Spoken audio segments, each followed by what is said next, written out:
Good morning students. आज का topic है need of environment in physical education program कि कैसे एनवायरनमेंट की ज़रूरत है फिजिकल एजुकेशन प्रोग्राम में। Physical education program can be implemented efficiently only in proper और positive environment because these programs are related to the health of the individual or sports person.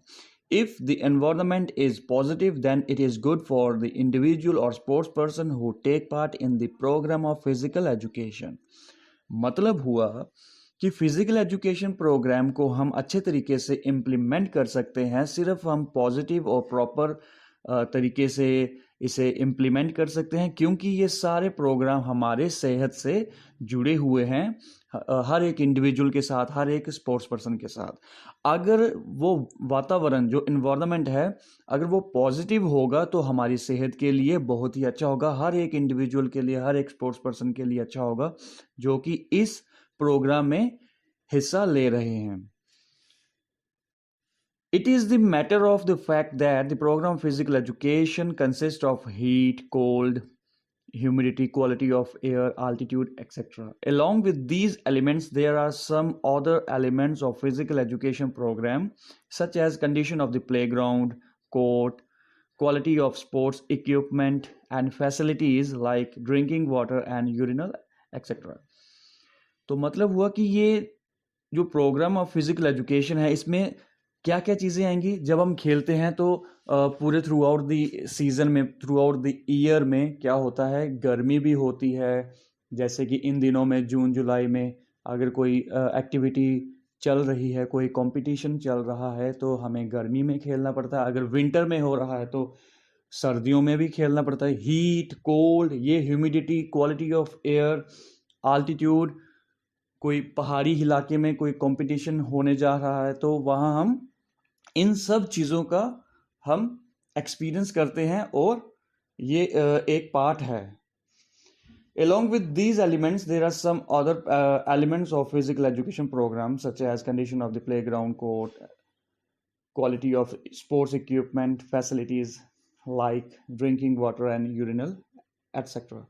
कि इसके साथ ही बहुत सारे और भी एलिमेंट्स होते हैं फिजिकल एजुकेशन प्रोग्राम के, जैसे कि हम कह सकते हैं कि कंडीशन कैसी है प्लेग्राउंड की जहां मैच खेलेंगे, ठीक है, और क्वालिटी ऑफ इक्विपमेंट कि कैसे वो इक्विपमेंट्स हैं, उनकी क्वालिटीज़ क्या है जिनके साथ हम खेलेंगे। फॉर एग्जांपल हम ले लेते हैं कि क्रिकेट में अगर बात करें कि वो जो बैट है कैसा है, लेग गार्ड कैसा है, जितने भी वो इक्विपमेंट्स हम यूज़ करेंगे ड्यूरिंग द एनी प्ले, कोई भी गेम में, तो वो जो इक्विपमेंट्स होंगे पर्टिकुलरली कोई गेम की, वो किस तरह से है, कैसी कंडीशन है और उसकी क्वालिटी क्या है। और फैसिलिटीज़ जो उन जगहों पे होती है, इन सब का हमने अच्छे से ध्यान रखना है कि ड्रिंकिंग वाटर कैसा है, यूरिनल सिस्टम कैसा है, मतलब कि टॉयलेट सिस्टम कैसा है। ये सब पॉजिटिव और प्रॉपर एंड हाइजीनिक होना चाहिए जो कि हमारी सेहत को कोई नुकसान ना दे। तो अगर ये सारी चीज़ें अच्छी होंगी तो हमारी सेहत भी अच्छी होगी। इसलिए हमें फिजिकल एजुकेशन प्रोग्राम में पॉजिटिव एनवायरनमेंट की ज़रूरत काफ़ी है। देन आगे, the following needs of environment in physical education programme are as, बहुत सारी नीड्स हैं फिजिकल एजुकेशन प्रोग्राम में कि कैसे वो एनवायरनमेंट की हमें ज़रूरत है। जैसे कि एग्जांपल पर हम आपको बता सकते हैं कि पहला, air pollution is also one of the problem for sports person who take part in the program of physical education. There is a chances of damage to eyes and throat of those sports person who take part in the polluted area. Air pollution also causes various diseases of respiratory system such as asthma, etc. Therefore, there is a great need of positive environment, that is pollution free environment. मतलब हुआ जैसे कि air pollution एक सबसे बड़ा, एक बहुत बड़ी प्रॉब्लम है स्पोर्ट्स पर्सन के लिए, उन स्पोर्ट्स पर्सन के लिए जो कि हिस्सा लेते हैं फिजिकल एजुकेशन प्रोग्राम में। और बहुत सारे उनको चांसेस रहते हैं कि वैसे एयर पोल्यूशन में अगर वो पार्टिसिपेट करते हैं, खेलते हैं उन जगहों पे जहाँ पोल्यूशन की मात्रा बहुत ज़्यादा है, तो उनको आंखों की आईज डैमेज हो सकती है, आई साइड वगैरह, आई के रिलेटेड कुछ भी प्रॉब्लम हो सकती है। थ्रोट के गले में जैसे कि वो सांस लेंगे, एयर पोल्यूशन डायरेक्ट इफेक्ट करेगी आईज को, आपके रेस्पिरेटरी सिस्टम को, ये सारी चीज़ें उनको बहुत ज़्यादा नुकसान देंगी। तो ऐसे किस्म के इस किस्म के अगर एनवायरनमेंट में कभी कोई स्पोर्ट्स पर्सन, कोई इंडिविजुअल खेलता है तो बहुत ही हार्मफुल होगा। तो हमें फिजिकल एजुकेशन प्रोग्राम में इन सब से हटकर कोई अच्छी जाने की पॉजिटिव इन्वायरमेंट की बहुत ज़रूरत होती है। इसलिए हम कहते हैं लास्ट में कि बहुत ज़्यादा ज़रूरत है पॉजिटिव इन्वायरमेंट की, that is pollution free environment, कि जहाँ कोई भी पोल्यूशन ना हो वैसा एनवायरनमेंट चाहिए फिजिकल एजुकेशन प्रोग्राम में। Second point, heat is also one of the main problem for sports person who take part in the program of physical education. Normally our body temperature remains at 98.6 degrees Fahrenheit. The implementation of a physical education program is in extreme heat can be harmful, though hypothalamus try to adjust the internal temperature of the body to up to some extent by sweating. External heat with high humidity causes heat cramps, heat stroke, etc.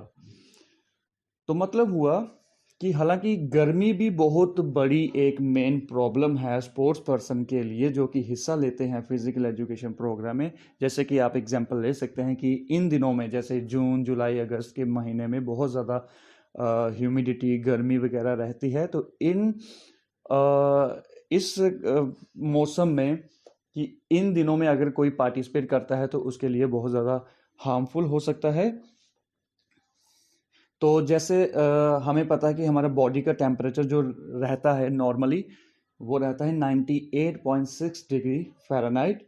और जब हम इतनी गर्मी में physical education programme को implement करते हैं, जाने कि हम खेलते हैं इतनी गर्मियों में, तो बहुत ज़्यादा गर्मी में वो बहुत ज़्यादा नुकसानदायक होती है हमारे लिए।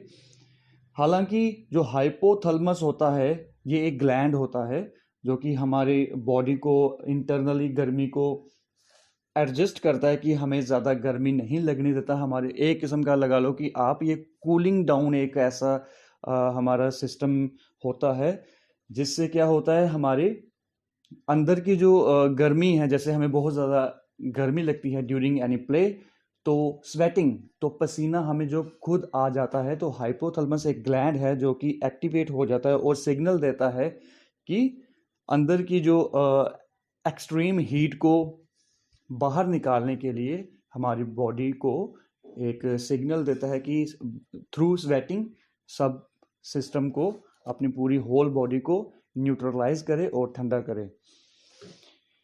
एक्सट्रीम जो मतलब कि अंदर की जो एक्सटर्नल जो हीट है, जो भी इन दिनों में खेलने से होता क्या है, हमारे मेनली क्या नुकसान होता है और क्या हमें फेस करना पड़ता है। इतनी गर्मी में खेलने से हीट क्रैम्प होता है, हीट स्ट्रोक होता है, ये बहुत बड़े ये अटैक होते हैं हमारे शरीर में गर्मी की वजह से। तो इसलिए हमें एक्सट्रीम हीट में, बहुत ज़्यादा गर्मी के मौसम में, उन दिनों में हमें ज़्यादा कोई भी एक्टिविटी नहीं करनी चाहिए। हमें इन टाइम को अच्छे से अवॉइड करके तो अपनी बॉडी की केयर करनी चाहिए। Next, cold. Cold is also one of the problem for sports person who take part in the program of physical education. Although exercises in cold condition produces less problem because vigorous exercises also produces heat, but it doesn't mean that extreme cold does not cause problems. Extreme cold may create the problem of destruction of cells and injuries to capillaries etc. मतलब हुआ कि जो बहुत ज़्यादा ठंड होती है वो भी एक बड़ी प्रॉब्लम है स्पोर्ट्स पर्सन के लिए, उन स्पोर्ट्स पर्सन के लिए जो कि हिस्सा लेते हैं गेम्स एंड स्पोर्ट्स में।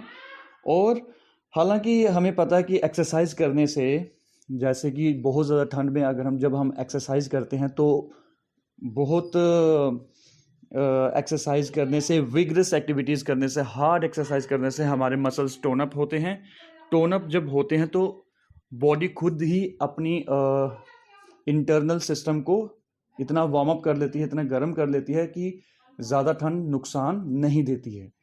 फिर भी इसका मतलब ये नहीं है कि ज़्यादा ठंड में हम पार्टिसिपेशन ज़्यादा करें, लेकिन फिर भी हमें ध्यान रखना पड़ता है, क्योंकि अगर एक्सट्रीम कोल्ड में, हद से ज़्यादा ठंड में अगर हम खेलते हैं तो उसका भी नुकसान हो सकता है हमें। जैसे कि आपने पढ़ा, डिस्ट्रक्शन ऑफ सेल्स, हमारे सेल्स डिस्ट्रॉय हो सकते हैं और कैपिलरीज में बहुत ज़्यादा इंजरीज हो सकती हैं। तो last point, there is a great need for tobacco, drug and alcohol free environment. Physical education teacher and coaches must encourage a drug, tobacco and alcohol free environment for sports person.